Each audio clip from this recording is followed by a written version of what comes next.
Iran और Israel में जारी तनाव और हमलों के बीच अमेरिकी राष्ट्रपति डोनाल्ड ट्रंप ने ईरान को कड़ी चेतावनी देते हुए कहा है कि अगर ईरान ने अमेरिका पर किसी तरह से हमला किया तो अमेरिका की सेनाएं ऐसे स्तर पर पलटवार करेंगी जो पहले कभी नहीं देखा गया।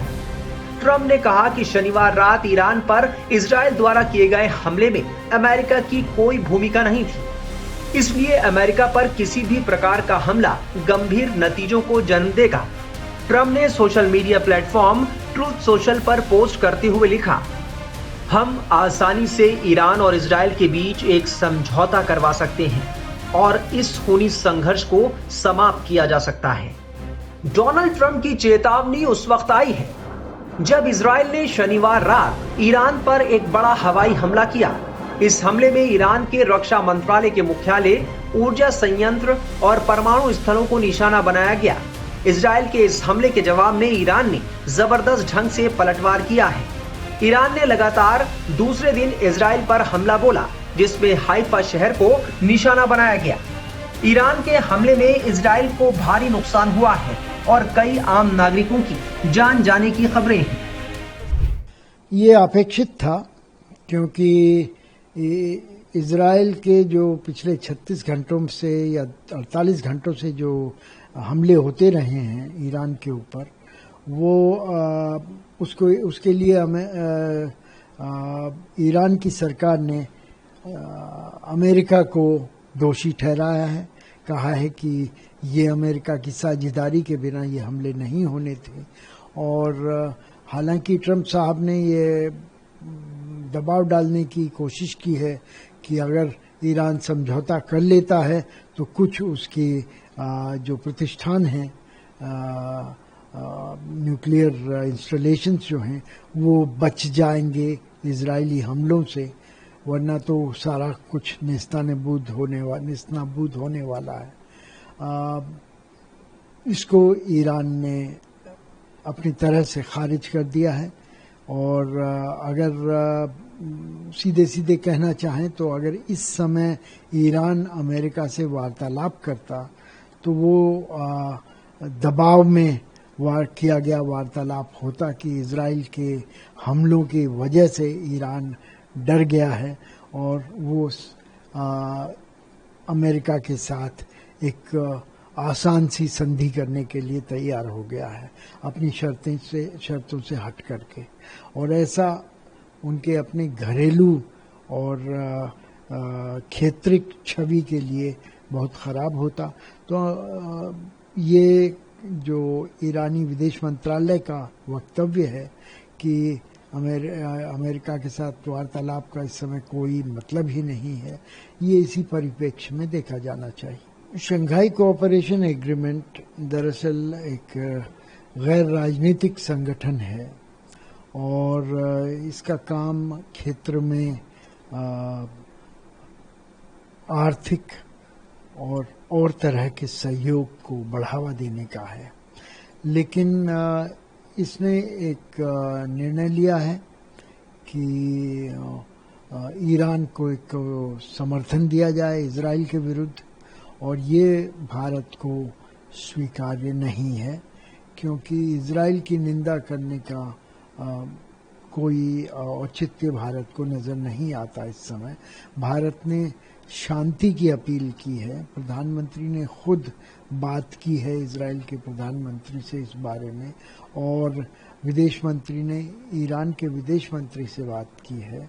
और एक स्पष्ट वक्तव्य में ये कहा गया है कि शांति के लिए और डिप्लोमेटिक ऑप्शंस को एक्सप्लोर करना चाहिए और दोनों पक्षों को बातचीत से इस मसले को सुलझाना चाहिए।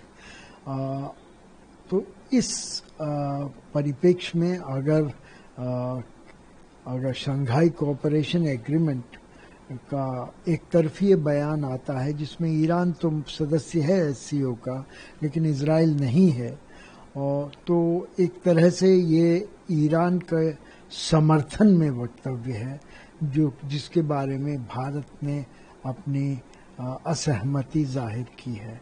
ये कहने की कोशिश की है कि ये वक्तव्य भारत के साथ बातचीत करके नहीं बनाया गया है और इस वजह से भारत इसका समर्थन नहीं कर सकता। ये एक विनम्र तरीका है इससे अलग हटने का। अमेरिका ने इजराइल की ओर से ईरान पर किए गए रात भर के हमलों में किसी भी तरह की भूमिका से इनकार किया। हालांकि ईरान बार बार कह रहा है कि अमेरिका लाख सफाई दे, लेकिन उसकी मदद के बगैर इजराइल कुछ नहीं कर सकता।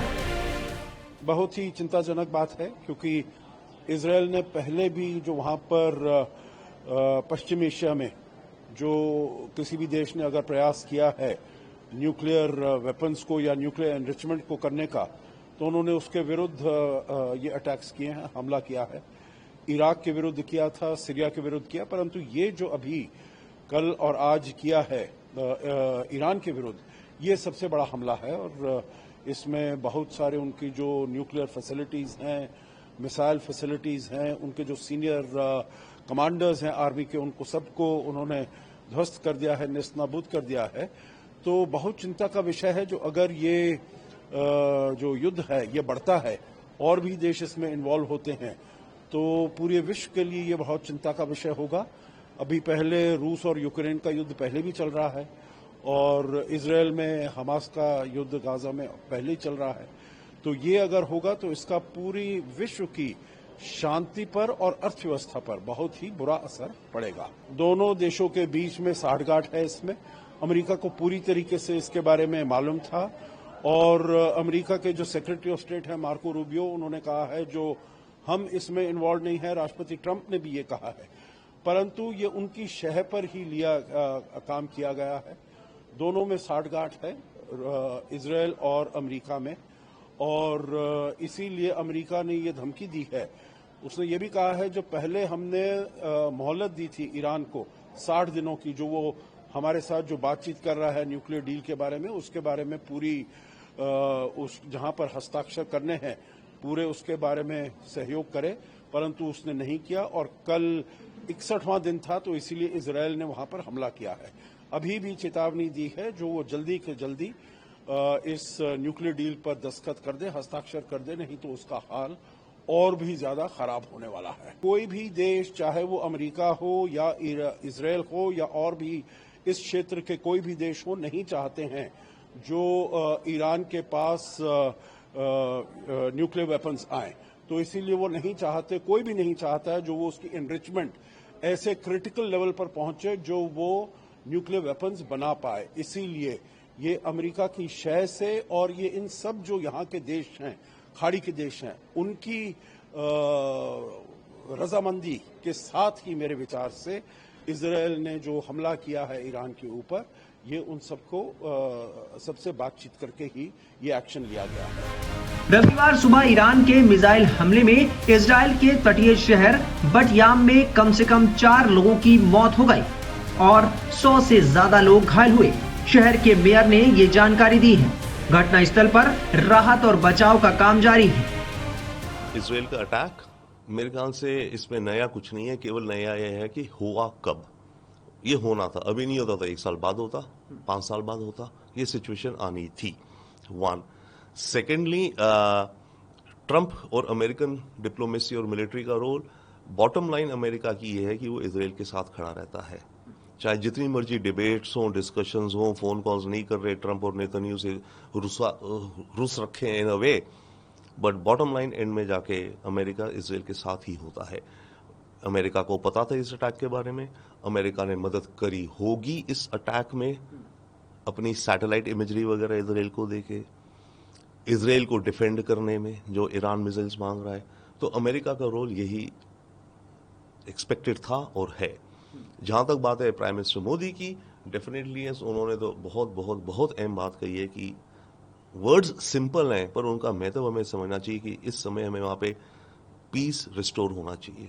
जाने जा रही हैं, ह्यूमैनिटी के लिए सही नहीं है ये युग, रियली युद्ध का नहीं है, ये युग है जियो और जीने दो का। बट असलियत में चीजें नहीं होती। इसके अलावा भारत को हमारे नेशनल इंटरेस्ट का भी इम्पैक्ट है। हमारे जो वर्कर्स हैं वहां पर उनकी सेफ्टी, सिक्योरिटी, नौकरियों का भी क्वेश्चन है।